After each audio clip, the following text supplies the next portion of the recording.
Hello दोस्तों, स्वागत है आपका प्रियंका लर्निंग क्लासेज में। 66वीं बीपीएससी बिहार एसएससी बिहार दरोगा और अन्य एग्जाम को ध्यान में रखते हुए घटना चक्र की सीरीज चलाई जा रही है।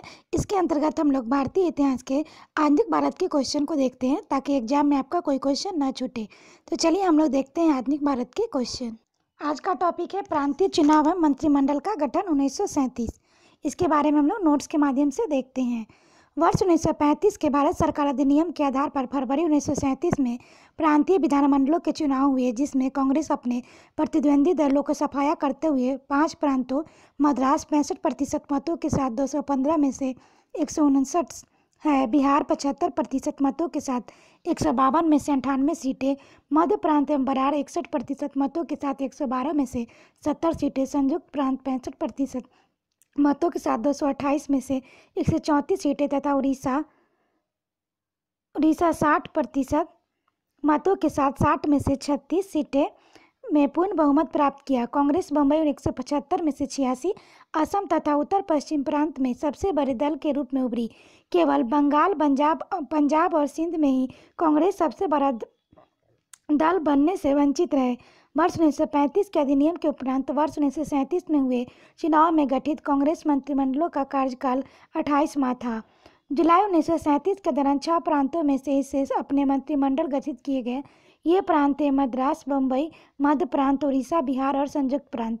बाद में पश्चिमोत्तर प्रांत और असम में भी कांग्रेस के मंत्रिमंडल बनाए गए। द्वितीय विश्व युद्ध में भारतीयों को स्वीकृति के बगैर ब्रिटेन द्वारा भारत में शामिल किए जाने का विरोध 22 अक्टूबर 1939 को सभी कांग्रेसी मंत्रिमंडलों में त्यागपत्र दे दिया। कांग्रेसी मंत्रिमंडलों में के त्यागपत्र देने की खुशी में जिन्ना द्वारा भारत के सभी मुसलमानों से 22 दिसंबर दिन शुक्रवार 1939 के दिन मुक्ति दिवस मनाने की आह्वान किया। भारतीय राष्ट्रीय कांग्रेस के कार्यकारी कमेटी ने वर्ष 1937 में भू स्वामित्व को समाप्त करने की नीति अपनाई। संयुक्त प्रांत और बिहार में कांग्रेस सरकार द्वारा क्रांतिकारी बिल पारित किए गए। वर्ष 1937 में संपन्न प्रांतीय विधानसभा चुनाव में यूपी संयुक्त प्रांत के 228 में से 134 स्थानों पर कांग्रेस को सफलता मिली। नेक्स्ट है, संयुक्त प्रांत में कांग्रेस ने अकेले ही सरकार बनाई। इस सरकार में प्रधानमंत्री गोविंद वल्लभ पंत और कानून एवं न्याय मंत्री कैलाश नाथ काटजू थे, जबकि वित्त विभाग रफी अहमद किदवई को सौंपा गया था।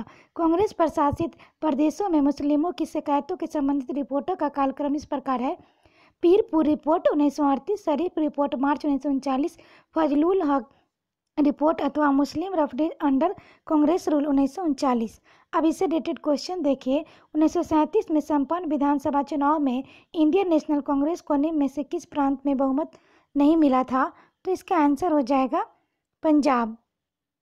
नेक्स्ट है, प्रांतीय सरकारों का गठन निम्नलिखित में से किस अधिनियम के तहत किया गया? तो 1935 का अधिनियम। नेक्स्ट 1935 के अधिनियम के तहत कराए गए विधानसभा चुनाव में किस राज्य के कांग्रेस ने पूर्ण बहुमत नहीं प्राप्त किया था? तो बंगाल। नेक्स्ट है, वह कौन सा प्रांत था जहां 1937 में आम निर्वाचन में भारतीय राष्ट्रीय कांग्रेस को पूर्ण बहुमत प्राप्त नहीं हुआ था? इसकी व्याख्या हम लोग देखते हैं। वर्ष 1937 में निर्वाचन में कांग्रेस को बम्बई और असम दोनों प्रांतों में पूर्ण बहुमत नहीं मिला था।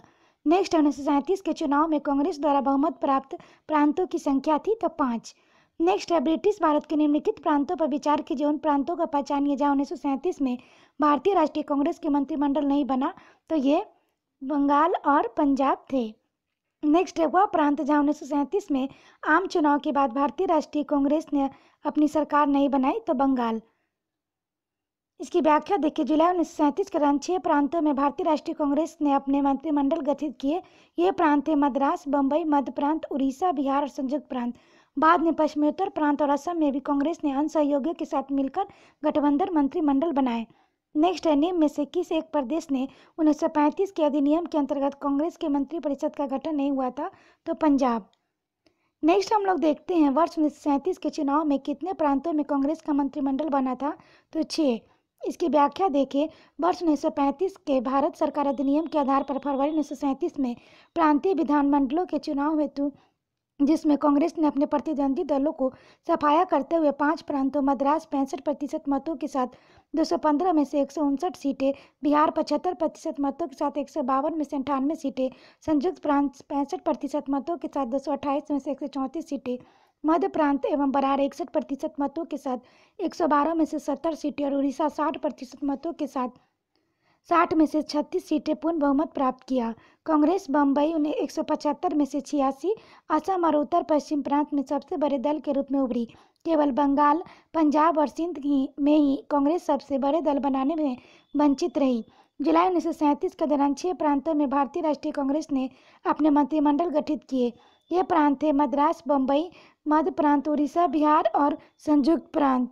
ये प्रांत थे मद्रास, बम्बई, मध्य प्रांत, उड़ीसा, बिहार, संयुक्त प्रांत। बाद में पश्चिमोत्तर प्रांत एवं असम में भी कांग्रेस ने अन्य सहयोगी के साथ मिलकर गठबंधन मंत्रिमंडल बनाए।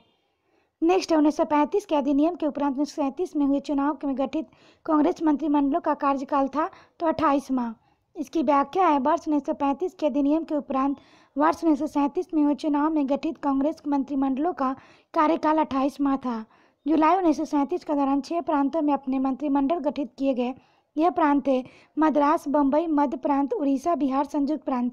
बाद में पश्चिमोत्तर प्रांत एवं असम ने भी कांग्रेस में मंत्रिमंडल बनाए। द्वितीय विश्व युद्ध में भारतीयों की स्वीकृति के बगैर ब्रिटेन द्वारा भारत को शामिल किए जाने के विरोध में 22 अक्टूबर 1939 को सभी कांग्रेसी मंत्रिमंडलों से त्यागपत्र दे दिया।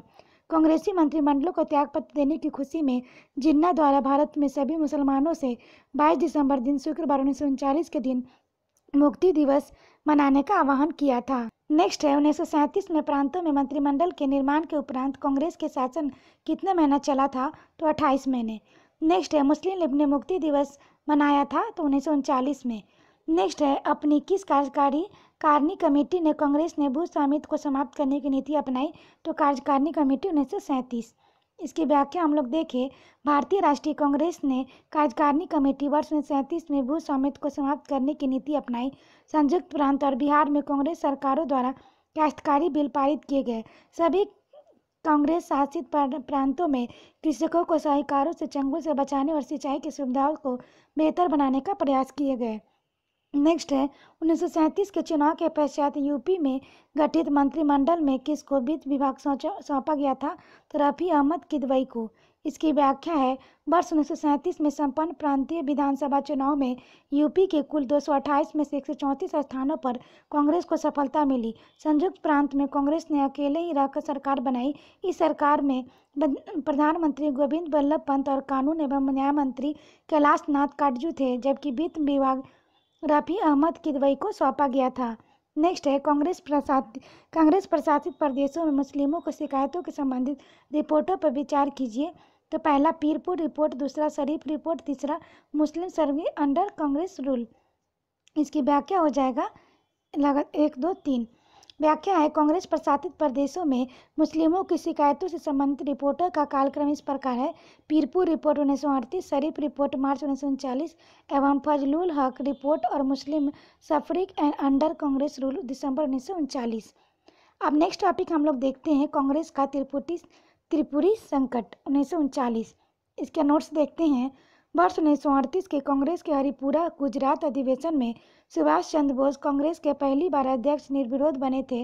वर्ष 1939 के त्रिपुरी मध्य प्रदेश अधिवेशन में गांधी जी द्वारा समर्पित पटाभी सीतारामैया को पराजित कर कांग्रेस के दूसरी बार अध्यक्ष बने, परंतु कार्यकारिणी के गठन के प्रश्न पर गांधी जी के मतभेद के कारण उन्हें त्यागपत्र दे दिया, जिसके बाद डॉक्टर राजेंद्र प्रसाद कांग्रेस के अध्यक्ष बने।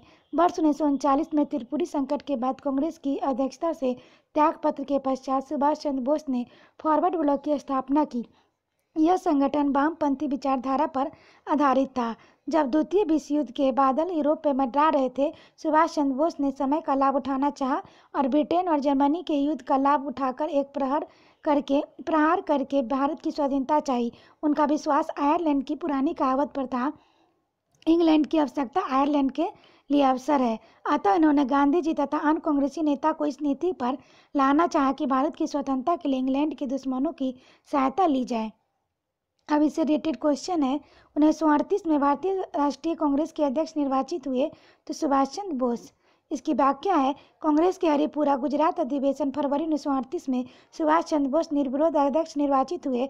ज्ञातव्य है कि सुभाष चंद्र बोस वर्ष 1939 में त्रिपुरी अधिवेशन में पटाभी सीतारामैया को हराकर अध्यक्ष पद के लिए नियुक्त हुए थे। नेक्स्ट क्वेश्चन है, भारतीय राष्ट्रीय कांग्रेस के हरिपुरा अधिवेशन की अध्यक्षता निम्नलिखित में से किसने की थी? तो एस.सी. बोस ने। नेक्स्ट है, हरिपुरा जहां भारतीय राष्ट्रीय कांग्रेस के वार्षिक अधिवेशन 1938 में सुभाष चंद्र बोस की अध्यक्षता में हुआ था, वही नामांकित राज्य थे तो गुजरात। नेक्स्ट है, भारतीय राष्ट्रीय कांग्रेस के त्रिपुरी सम्मेलन में वर्ष 1939 में सुभाष चंद्र बोस को कांग्रेस का अध्यक्ष चुना गया था। यह त्रिपुरी कहाँ है? तो जबलपुर में। इसकी व्याख्या है, वर्ष 1939 में त्रिपुरी सम्मेलन के अध्यक्ष पद हेतु चुनाव में सुभाष चंद्र बोस को गांधी जी समर्थित पट्टभी सीतारामैया से 1377 मतों के मुकाबले 1380 मत से जीत गए। त्रिपुरी जबलपुर मध्य प्रदेश में स्थित है। नेक्स्ट है, निम्नलिखित भारतीय राष्ट्रीय कांग्रेस के किस अधिवेशन में सुभाष चंद्र बोस को दूसरी बार अध्यक्ष चुने गए थे? तो त्रिपुरी अधिवेशन। इसकी व्याख्या है, वर्ष 1938 के कांग्रेस हरिपुरा गुजरात अधिवेशन में सुभाष चंद्र बोस ने कांग्रेस के पहली बार अध्यक्ष निर्विरोध बने थे। वर्ष 1939 में त्रिपुरी अधिवेशन में गांधी जी द्वारा समर्पित पट्टाभी सीतारामैया को पराजित कर कांग्रेस के दूसरे बार अध्यक्ष बने, परंतु कार्यकारिणी के गठन का प्रश्न गांधी जी के मतभेद के कारण त्यागपत्र दे दिया, जिसके बाद डॉक्टर राजेंद्र प्रसाद कांग्रेस के अध्यक्ष बने। नेक्स्ट है, नेताजी सुभाष चंद्र बोस भारतीय राष्ट्रीय कांग्रेस के अध्यक्ष किनको हराकर बने? तो इसका आंसर होगा पी सीतारामैया। नेक्स्ट है, निम्नलिखित में से भारतीय राष्ट्रीय कांग्रेस के किस अधिवेशन में कांग्रेस अध्यक्ष के चुनाव में सुभाष चंद्र बोस पट्टाभी सीतारामैया को पराजित किया था? तो त्रिपुरी अधिवेशन 1939। नेक्स्ट है, सुभाष चंद्र बोस के त्याग पत्र के बाद भारतीय राष्ट्रीय कांग्रेस का अध्यक्ष कौन हुआ? तो राजेंद्र प्रसाद। नेक्स्ट है, कांग्रेस के त्रिपुरी अधिवेशन के पश्चात सुभाष चंद्र बोस और दक्षिणपंथी समस्त झगड़ा किस प्रश्न पर केंद्रित हो गया था? तो कांग्रेस कार्यकारिणी समिति का गठन। इसकी व्याख्या है, कांग्रेस के त्रिपुरी अधिवेशन के पश्चात सुभाष चंद्र बोस और कांग्रेस के दक्षिणपंथी नेताओं का समस्त झगड़ा कांग्रेस कार्यकारिणी समिति के गठन के प्रश्न पर केंद्रित हो गया। गोविंद वल्लभ भाई पंत द्वारा प्रस्ताव प्रस्तुत कर सुभाष चंद्र बोस को कहा गया कि वे गांधी जी की इच्छा के अनुसार अपनी कार्य समिति बनाए, परंतु गांधी जी ने इसे अस्वीकार कर सुभाष से अपनी मर्जी की कार्य समिति बनाने के लिए कहा। सुभाष चंद्र बोस चाहते थे कि कांग्रेस कार्य समिति में नए विचारों के लोग हो, परंतु वे कार्य समिति की घोषणा नहीं कर रहे थे। वस्तुतः वह चाहते थे कि आने वाले संघर्ष का नेतृत्व गांधी जी करे, परंतु संघर्ष की रणनीति सुभाष चंद्र बोस और वामपंथी समूह तय करे, पर गांधी जी इसके लिए राजी नहीं हुए। अंत सुभाष चंद्र बोस ने कांग्रेस अध्यक्ष पद से इस्तीफा दे दिया।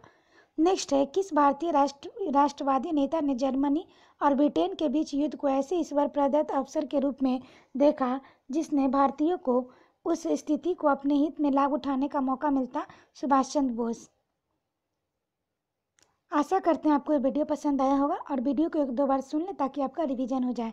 तो आज के लिए इतना ही दोस्तों, फिर मिलते हैं नेक्स्ट टॉपिक के साथ। Thank you.